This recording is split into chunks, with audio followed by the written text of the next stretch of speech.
जो लोग ठेकेदारी प्रथा को डायरेक्टली या इनडायरेक्टली प्रमोट करते हैं, लागू करते हैं, वो सब बाबा साहब डॉक्टर भीमराव अम्बेडकर के गद्दार हैं। भारत जो उन्होंने संविधान बनाया था उसके गद्दार हैं। भारत का संविधान और सुप्रीम कोर्ट की कोई भी जजमेंट ऐसी नहीं है जो ये कहती हो कि ठेकेदारी प्रथा को ख़त्म ना किया जाए। सिर्फ और सिर्फ चोरी और बेईमानी का जरिया है ठेकेदारी प्रथा, और कुछ नहीं। प्रधानमंत्री को आज के और सब पहले वाले प्रधानमंत्रियों को ये कहना चाहिए कि हम नाकारा हैं, इसीलिए प्राइवेट लोगों को जो इलेक्टेड नहीं होते हम उनको अपने सर पे बिठाना चाहते हैं। क्या ये लॉजिक है? वो लोग सिर्फ और सिर्फ लूटना चाहते हैं जनता को।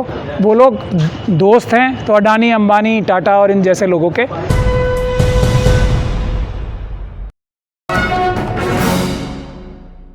तमाम बार सर देखा गया है जो ठेकेदारी है उसको अभिशाप माना गया है। सदियों से ठेकेदारी देखी जा रही है, तमाम संगठन हैं, लेकिन ठेकेदारी जो है वो लोगों पे काबिज़ है। आज ठेकेदारी हटाओ को लेके एक सम्मेलन हुआ है, कैसे देखते हैं इसको? कैसे निजात मिलेगी ठेकेदारी से लोगों को? कि जो लोग ठेकेदारी प्रथा को डायरेक्टली या इनडायरेक्टली प्रमोट करते हैं, लागू करते हैं, वो सब बाबा साहब डॉक्टर भीमराव अम्बेडकर के गद्दार हैं। भारत जो उन्होंने संविधान बनाया था उसके गद्दार हैं। और वो लोग सिर्फ और सिर्फ लूटना चाहते हैं जनता को। वो लोग दोस्त हैं तो अडानी, अंबानी, टाटा और इन जैसे लोगों के। वो लोग जनता के दोस्त नहीं हैं, बेईमान हैं, और उनको अपनी बेईमानी आज नहीं तो कल ख़त्म करनी ही पड़ेगी, क्योंकि भारत का संविधान और सुप्रीम कोर्ट की कोई भी जजमेंट ऐसी नहीं है जो ये कहती हो कि ठेकेदारी प्रथा को ख़त्म ना किया जाए। जो उमा देवी की जजमेंट ये बताते भी हैं, उमा देवी की जजमेंट को गलत तरीके से पेश करके इन्होंने पूरे देश में जो एक रिस्पेक्टेड पब्लिक सर्वेंट यानी कि जनता के नौकर होने चाहिए थे, रिस्पेक्टेड, उनको ग़ुलाम बना लिया है। मुट्ठी भर लोगों का, करप्ट पॉलिटिशियंस का, अपनी और करप्ट जो बिजनेसमैन है उनका ग़ुलाम बना दिया है ठेकेदारी प्रथा ने। लोग ईमानदारी के साथ अगर काम करना चाहें तो किसी पद पे कर ही नहीं सकते अगर वो ठेकेदारी प्रथा के तहत कच्चे मुलाजिम हैं। तमाम संगठन सर बने हुए हैं, उन संगठनों के लोग जो हैं अलग अलग पार्टियों से भी इन्फ्लुएंस हैं। अभी अरविंद केजरीवाल से मिलने कई संगठन गए थे, मिलके कहा यह जाता है अरविंद केजरीवाल की तरफ से कि ये सब कोई बीजेपी, कोई कांग्रेस से, कोई बीजेपी से, इसलिए उनकी बात नहीं सुनी जाती है। इसको कैसे ठीक करा जा सकता है?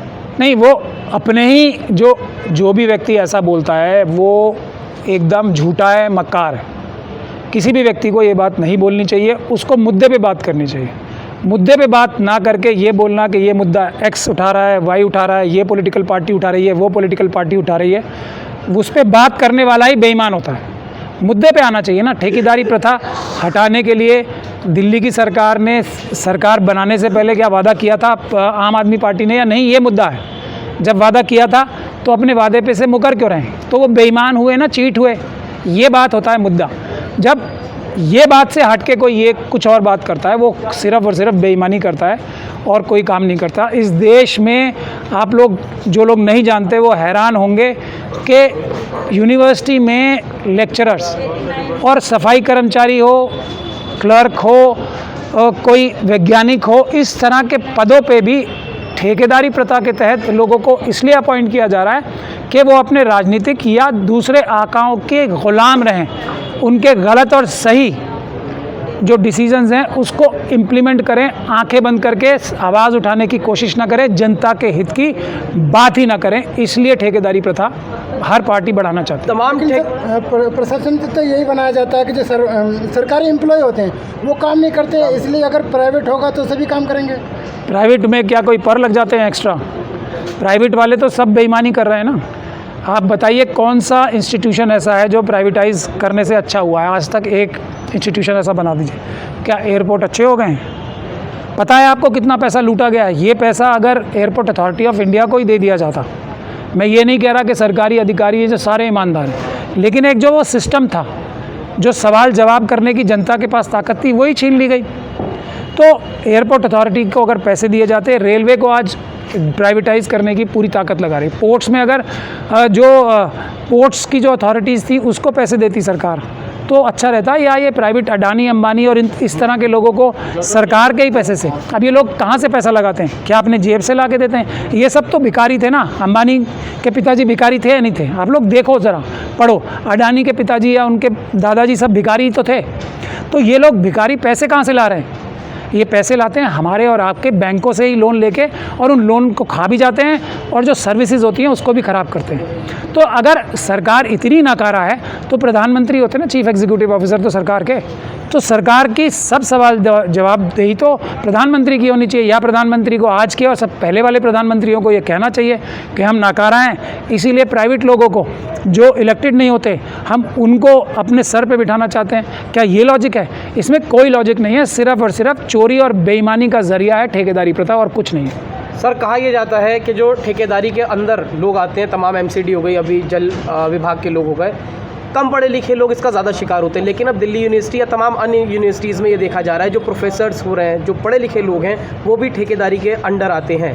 तो क्या वो हक अपना नहीं समझ पा रहे हैं? क्या उन्हें कानून की इतनी समझ नहीं है? वो लोग भी इसकी चपेट में, वो लोग भी आवाज़ नहीं उठा। देखिए, जब एक पुरानी कहावत है ना, जब पड़ोसी का घर जल रहा था तो हम लोग आराम से सो रहे थे घर पे, तो उसका नतीजा जो भी पढ़े लिखे लोग हमारे, जो मिडिल क्लास के लोग अपने आप को कहते हैं, या जो पढ़े लिखे जागरूक लोग अपने को आपको कहना चाहते हैं, अगर वो ये देखते हैं कि जो सफाई कर्मचारी हैं, जो बिजली कर्मचारी हैं, जो जल बोर्ड के कर्मचारी हैं, जो या दूसरे जो कर्मचारी हैं, उनके साथ अगर कोई अन्याय हो रहा है तो वो उससे बचे रहेंगे।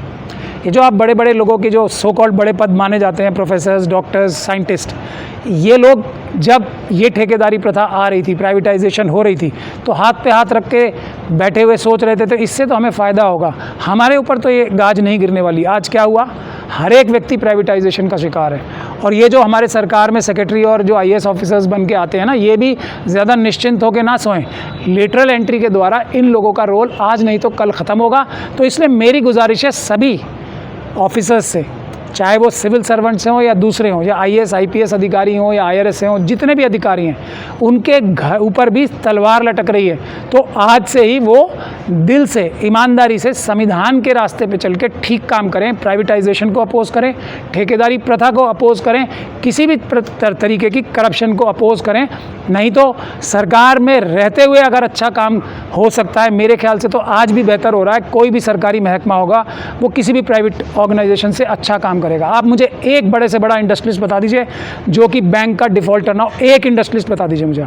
तो ये लोग तो चोर है ना, जो बैंक अधिकारियों से मिलके देश की जनता का गाड़ी कमाई का पैसा चुरा रहे हैं। इनसे बड़ा चोर कौन होगा? उनके ऊपर विश्वास किया जा सकता है क्या? तो ये है बुनियादी बातें, उस पर हमें चलना पड़ेगा। मैं मानता हूँ सरकारी अधिकारी भी करप्शन करते हैं, लेकिन क्या कोई भी सरकारी अधिकारी इतनी ताकत रखेगा कि वो अडानी अंबानी जैसी बड़ी करप्शन कर सके, या इन जैसे जो इंडस्ट्रियलिस्ट हैं, बड़े बड़े बेईमान इंडस्ट्रियलिस्ट, उनके जैसी करप्शन कर सके? नहीं, सरकारी अधिकारी के पास इतनी ताकत ही नहीं होती। एक के ऊपर एक चेक्स एंड बैलेंसेस होते हैं, वो check and balance Adani Ambani के ऊपर नहीं होते, इसीलिए लूट का बाजार गर्म है आज। लेकिन अक्सर देखा गया है जो गवर्नमेंट स्टाफ होते हैं वो जनता के साथ जो उनका बिहेव अच्छा नहीं होता है। किसी काम के लिए अगर जनता जाती है तो उनसे उनको मतलब टरका दिया जाता है। क्या प्राइवेटाइजेशन में बड़ा टरकाया नहीं जा रहा है? आप बताइए मुझे। ये बैंक के अधिकारी लोन जब आप लेने जाते हो तब उनका रवैया क्या होता है, और जब आपका लोन डिफ़ॉल्ट इतना सा भी होने लगता है, छोटे लोनों की बात कर रहा हूँ मैं, तब क्या रवैया होता है? तो ये इंसान तो भारतीय है ना, वो भी ऐसा नहीं है कि सरकारी अधिकारियों का ही रवैया बुरा होता है। जहाँ भी ड्राइविंग पोजीशन में एक होता है ना, जो चीटिंग जिसे करनी होगी वो मृदुभाषी रहेगा आपसे, इस बात को समझना चाहिए।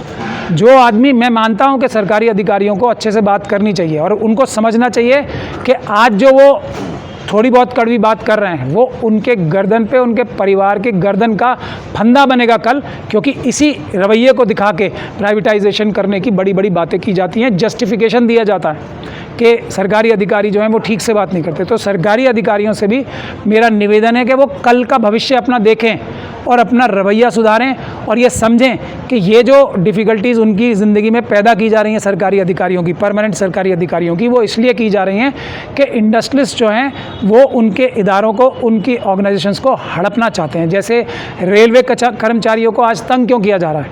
क्योंकि अडानी साहब जो हैं वो रेलवे प्राइवेटाइज़ करना चाहते हैं, रेलवे को ख़रीदना चाहते हैं। तो इसीलिए सरकारी अधिकारी जो है उन्हें तंग किया जाता है। एसबीआई इसकी सबसे अच्छी मिसाल है। सबसे बड़ा बैंक, सबसे ताकतवर बैंक आज भी देश में एसबीआई है, लेकिन उसके अंदर देखिए आप कितनी रेड टेपिज्म है, कितना उसके कर्मचारियों को तंग अंदर से किया जाता है ताकि उनकी फ्रस्ट्रेशन आम जनता पे जाए और आम जनता के बाद फिर उसको प्राइवेटाइजेशन करने का बहाना मिल जाए। अंत में क्या कहना चाहेंगे सर उन तमाम लोगों को जो प्राइवेटाइज हो के प्राइवेट संस्थानों में काम कर रहे हैं सरकार के लिए, क्या मैसेज उनको आप देना चाहेंगे जागरूकता के लिए?